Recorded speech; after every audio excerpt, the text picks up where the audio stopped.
人本基金会接到投诉，讲台北市某一间高中的球队教练甲防护员，长期有对学生言语侮辱甲霸凌，阁有一个教练是甲一个查某学生咧谈恋爱，这学生今日是出面，希望幸福因一个正常的训练环境。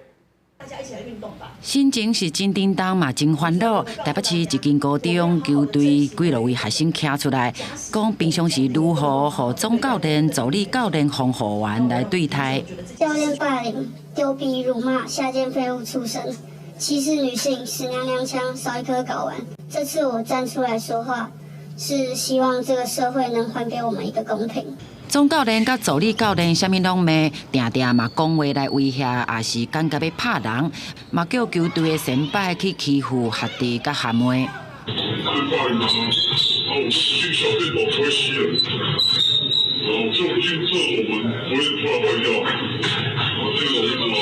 高中、国中嘛伫球队拍球，2018到2022伫学校任教的教练讲，即款的状况已经10多年啊。 会威胁学生说不听他的话就没球打，然后让我们的价值观偏差，不知道什么是对的，什么是不对的。人本指出，教练甲防护员来霸凌学生，助理教练阁甲对上一位学生来私生恋。去年11月有队员来检举，说互总教练来威胁，爱撤销这个案件。整个案件从学生开始向市政府申诉之后呢，就不断的有高层在压迫学生。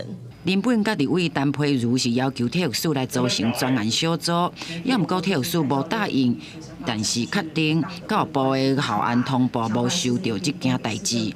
我们会要求台北市政府应该要针对这起事件，在通报机制上面应该要做一个厘清。 体育署表示，若是教练确实霸凌、不当管教、违反性平，会当撤销伊的教练证照，因为市立高中是台北市来管理，台北市教育局爱按定数来进行相关调查，到了后的行政定处。到即马为止，台北市教育局也未回应。记者综合报道。